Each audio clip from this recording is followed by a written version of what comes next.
Get ready for a spine-chilling experience. If you love feeling your heart race and the suspense creeping into the room, you're in the right place. But before we begin, I have an invitation for you. If you truly have the courage to face the unknown, go ahead and hit that like button now and subscribe to the channel so you don't miss any terrifying stories.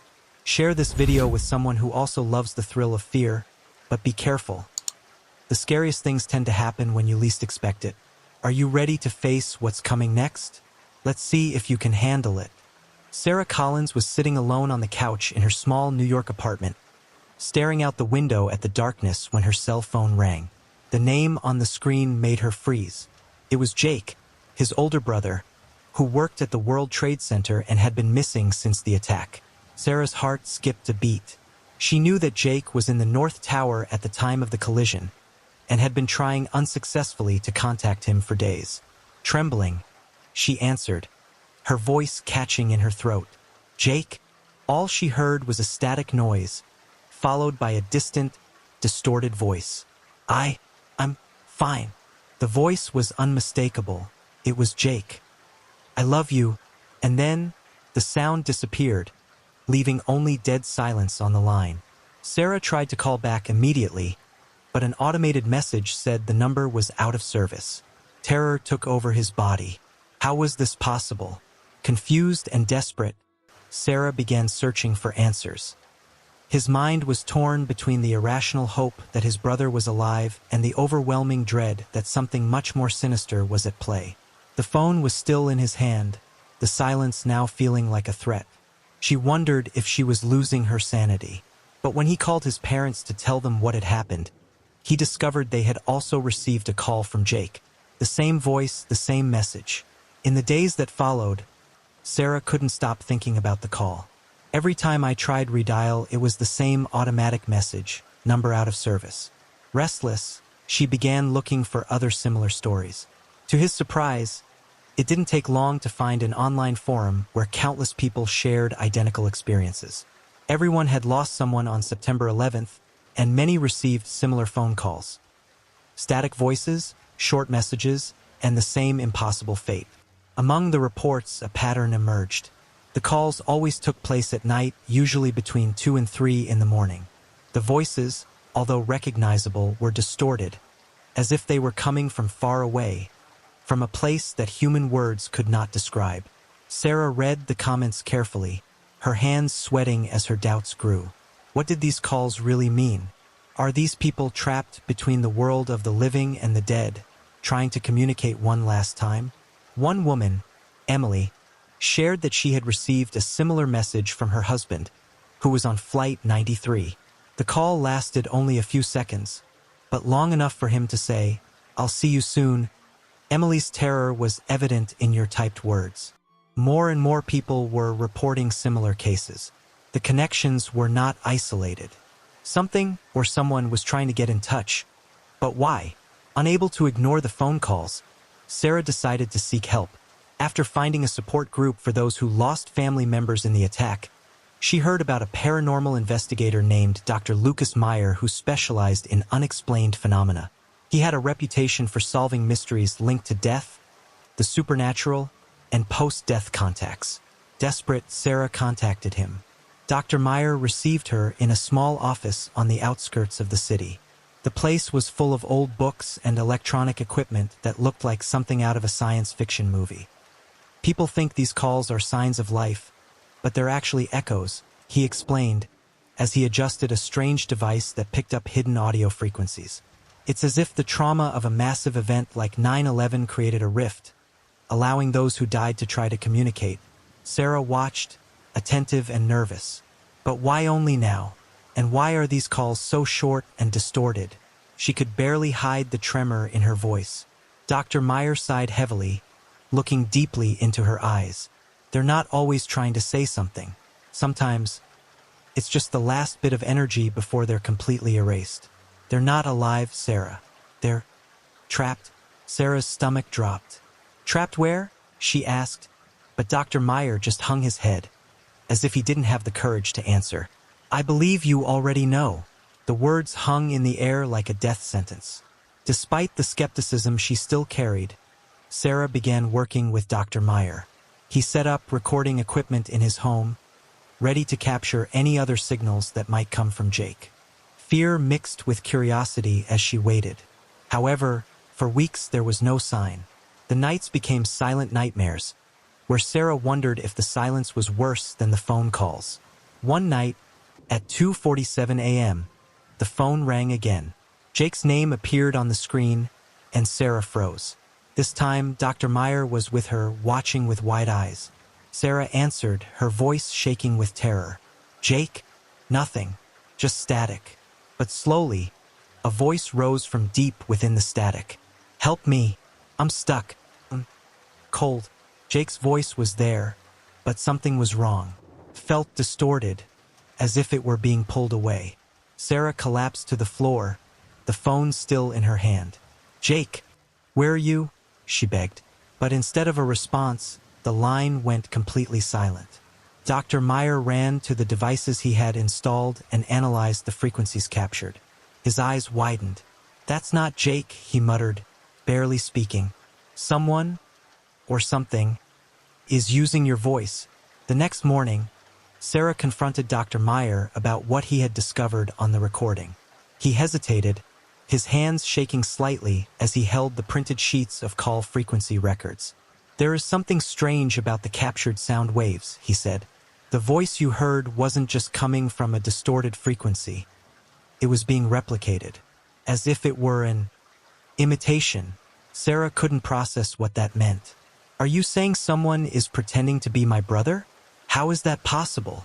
Dr. Meyer shook his head, clearly disturbed.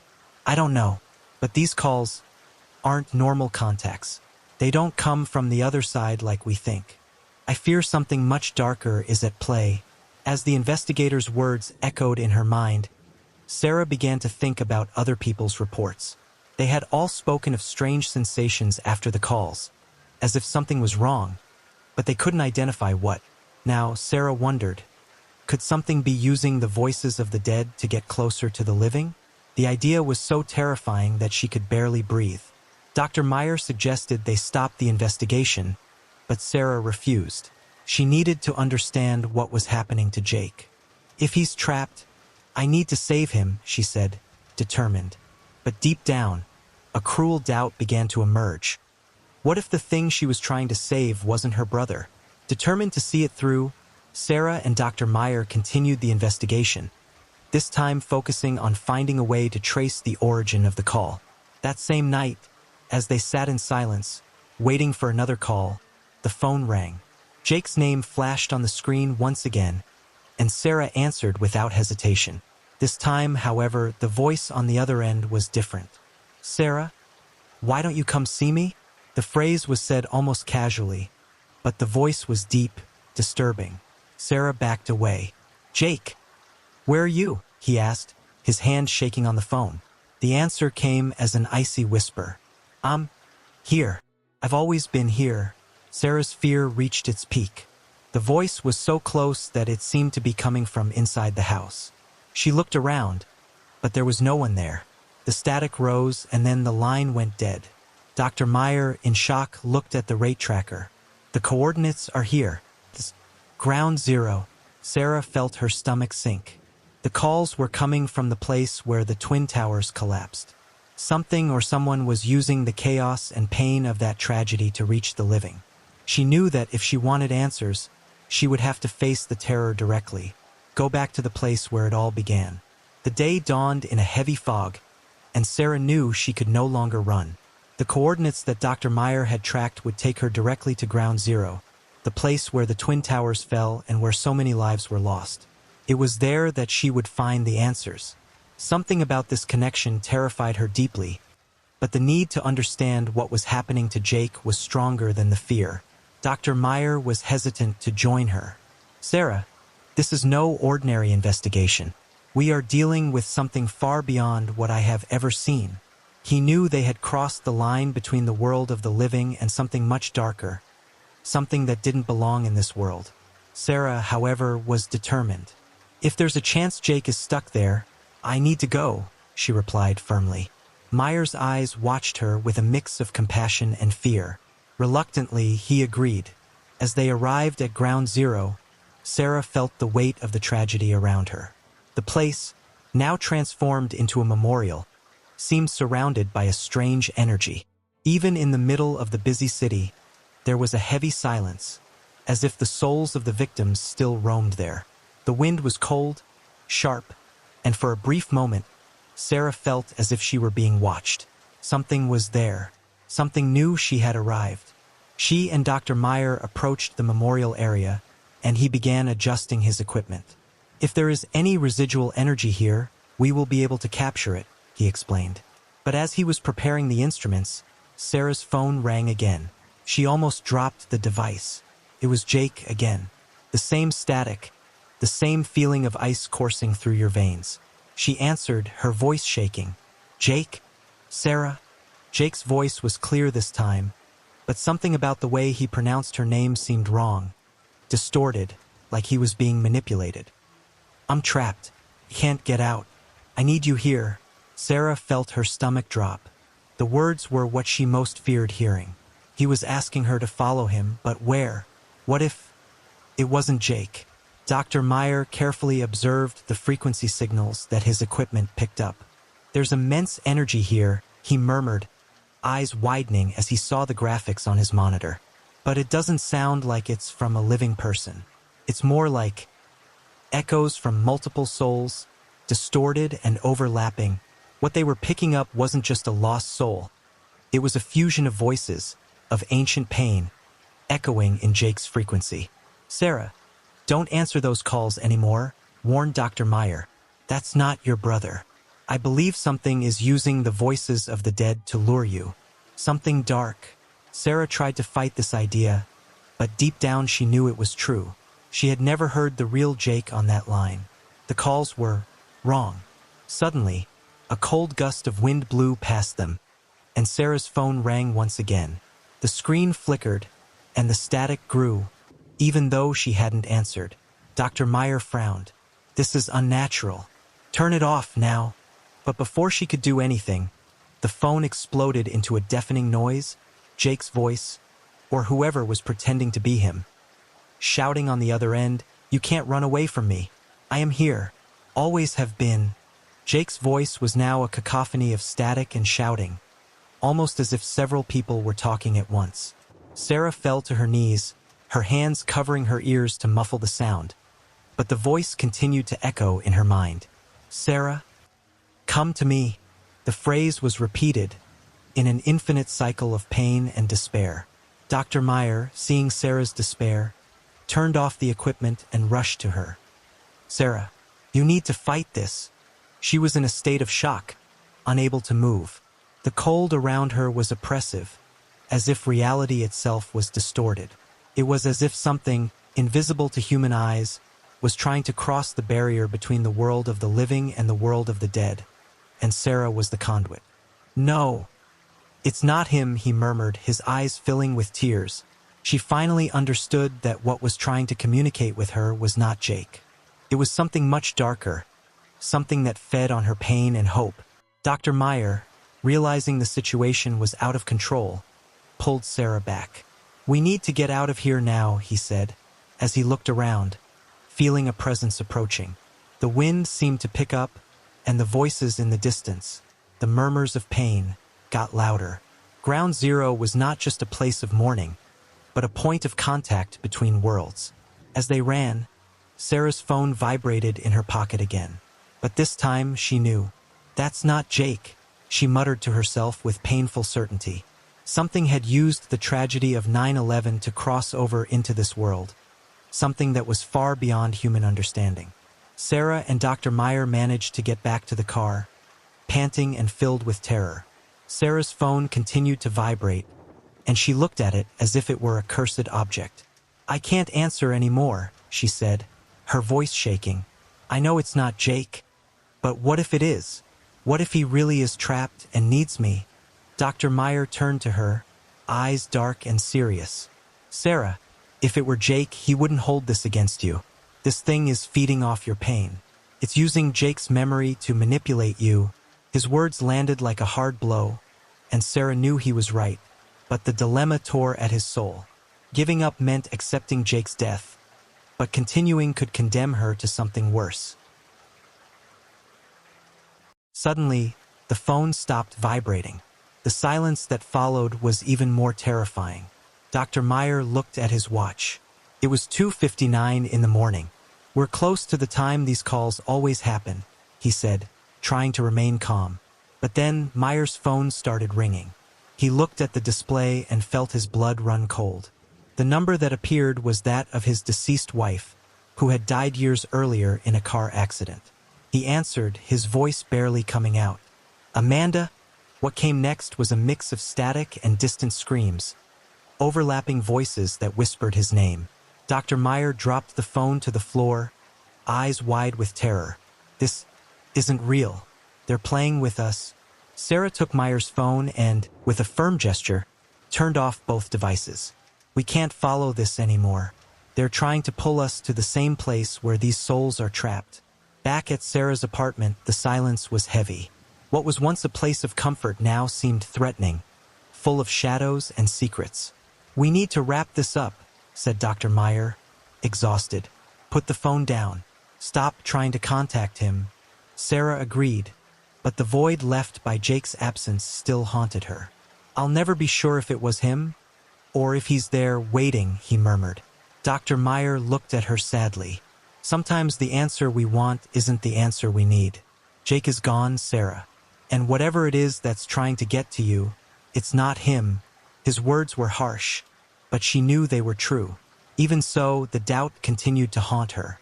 In the days that followed, Sarah tried to get her life back on track. But every night, her phone vibrated at 2:50 a.m., a cruel reminder of what she had faced.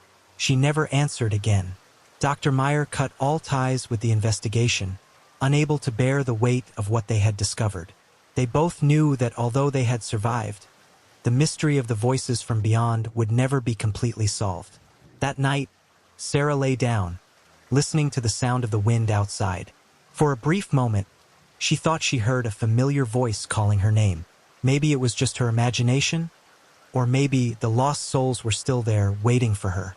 The days passed slowly, but the nightmare Sarah and Dr. Meyer faced seemed to have settled into the shadows of their lives. However, the feeling of restlessness never left them. Sarah, unable to escape the feeling that something was unresolved, began to shut down. Each night at 2:50 a.m., her phone would vibrate, but she never answered. It wasn't just fear, it was the instinct that if he answered, something worse would happen. But one night, when her phone started vibrating, Sarah felt a change in the air. A sudden cold took over the room, and the sound was no longer a simple ring. It was almost as if someone was knocking on his door. The invisible presence was oppressive, almost tangible. Curiosity, mixed with dread, grew within her. The impulse to understand what was happening took over. Breathing quickly, hands shaking, she picked up the phone. "Jake," she murmured, almost in a whisper. Nothing but static. And then a faint, distorted voice. "Sarah, it's deeper. I'm trapped. Deeper." Sarah dropped the phone, her body frozen. The feeling that something was approaching, that something was pulling her to a place of no return, was undeniable. Jake's words, or whoever it was, no longer seemed like pleas for help. They were an invitation. The next day, Sarah met Dr. Meyer. He was more downcast than ever, visibly upset about something. "I also got another call," he said, his hands shaking. "It was Amanda, but she said something strange." He hesitated, his face pale. "She said there was a place, a space between the world of the living and the world of the dead. Something we are disturbing."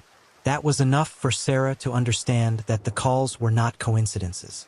Something, a place or entity, was being awakened. "If that's not Jake, what is?" Sarah asked, feeling her throat tighten. Dr. Meyer looked at her with a heavy gaze. "I think this is bigger than just the people we've lost. We're messing with what we don't understand. Maybe it has something to do with the death toll that day. The voices could be echoes of a collective grief, an entity that feeds on this pain." Sarah, terrified, felt a sudden urgency to know more. They returned to the place where it all began, ground zero. But this time, not to pick up frequencies, they were looking for an answer in the past. As they investigated, they discovered ancient records, forgotten rituals of ancient people who believed that great tragedies could open doors between worlds. Doors that, once opened, could not be closed. Sarah couldn't sleep anymore. The nights were constant torture, with the phone vibrating next to the bed as a reminder of something horrible lurking.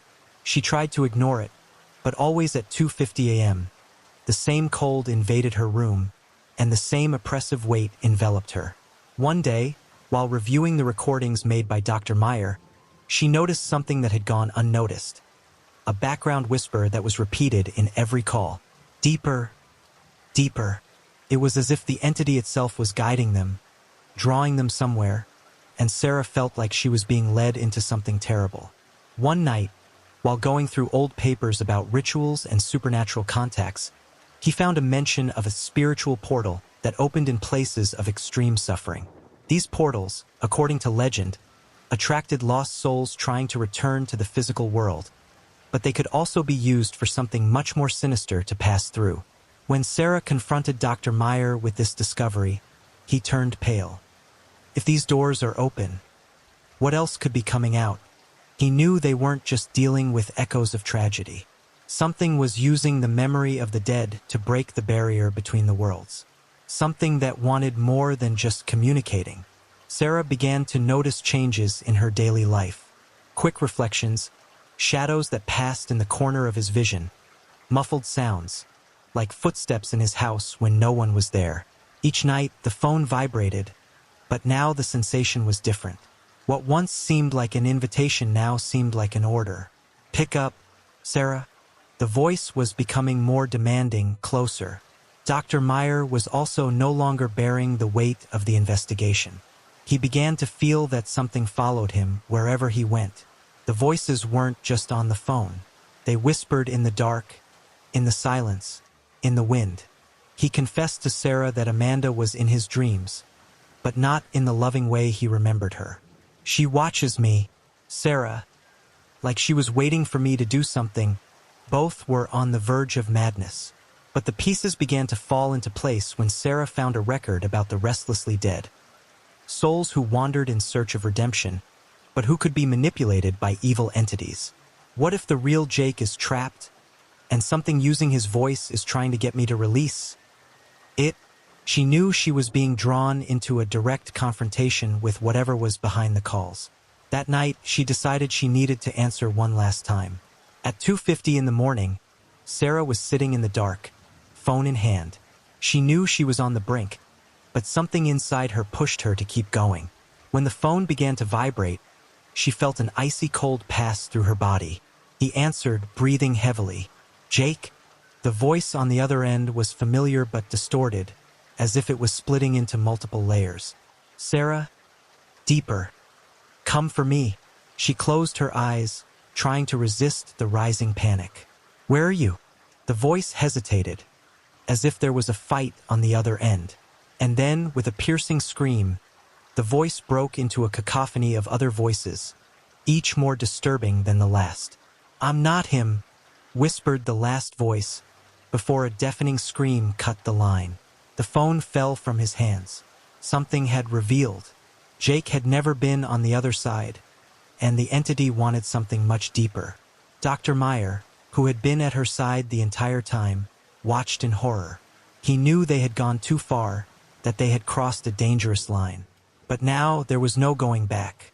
The next few days were a blur of fear and paranoia. The voices, previously confined to calls, now followed Sarah wherever she went. She heard them everywhere. In the background noise of cafes, in the hum of cars passing down the street, even in the murmurs of people around her. Every whisper pushed her further into the abyss. Deeper. Come. Open. Dr. Meyer suddenly disappeared, leaving only a voicemail on Sarah's phone. I'm close to discovering the truth, Sarah, but I fear it will destroy me. Don't look for me. His voice was weak, as if he was giving up. Sarah tried to contact him in every way possible, but there was no response. Sarah felt alone, completely vulnerable to the terror that surrounded her. She knew the voices wouldn't stop until she did something. A persistent call pushed her to the place where it all began. Ground Zero. The portal was open, and she knew she would need to confront the entity one last time. In her mind, Sarah knew that if she returned to Ground Zero, it might be the last thing she did. But something was pulling her hard. The voices, which had previously sounded like a request, were now clear commands. She needed to go deeper. That night was different. The silence was heavier, the darkness thicker. Ground Zero, normally full of tourists and visitors, was eerily empty when Sarah arrived. She felt a heaviness in the air, as if space itself was distorting. With each step I took toward the center of the memorial, the voices grew louder, more urgent. She was heading straight for the source. When he reached the center, he looked into the void where the towers once stood. There, in the middle of the empty square, something began to form. Thick shadows, indistinct movements in the air. She knew she was about to see what was hiding in the voices. A sharp sound filled the room, as if space itself was tearing apart. And then the entity finally revealed itself. The air around Sarah froze, as if she had entered another world. The shadows gathered, taking shape. Not a concrete figure, but a being that seemed to be made of pain, anger, and despair. The voices she had heard on every call merged into this presence. It was a reflection of the tragedy that devastated thousands of lives, an entity fueled by grief and destruction. "Sarah, you came," whispered the voice, but it was a mixture of many, all overlapping and distorted. "Now you will open the way." The entity approached slowly. Its every movement seemed to bend the reality around it. Sarah tried to step back, but an invisible force held her in place. The portal was opened. "By your grief, your loss," the entity continued. She understood then that she was being used all the time. The calls were a trap. The entity fed on Sarah's hope, manipulating her to bring this darkness into the physical world. "I won't let you take Jake," she screamed, trying to fight the terror that consumed her. But the being just laughed, its voice reverberating through the void. "Jake was never here. You've been talking to me the whole time." Sarah finally understood what was happening. She had been used, manipulated by an entity that wanted to cross over into the physical world using her emotional bond with Jake. "You will free me," the entity whispered, its voice filled with cold certainty. "And then the portal will never close again." Desperate, Sarah fought against the darkness that enveloped her, but the weight of the entity crushed her. She tried to run, but the square around her seemed to stretch in all directions, without end. The presence of the entity became more intense, the air becoming impossible to breathe. "No!" Sarah screamed, but her voice was barely heard over the cacophony of voices. She was trapped. Just when Sarah thought all was lost, the familiar vibration of her phone stopped her in her tracks. She looked at the device in her hand, the screen flashing, showing Jake's name. This time, she knew the choice was final. With tears in her eyes, she hung up the phone and threw it on the floor. The entity let out a scream of hatred that resounded through the air, but slowly began to dissipate. Sarah, exhausted and devastated, fell to her knees. She had managed to resist, but the price was too high. Jake really was lost, and now, she knew the calls had been a manipulation all along. As he slowly walked away from the scene, the voices became a distant whisper, like an echo of pain that would never be silenced.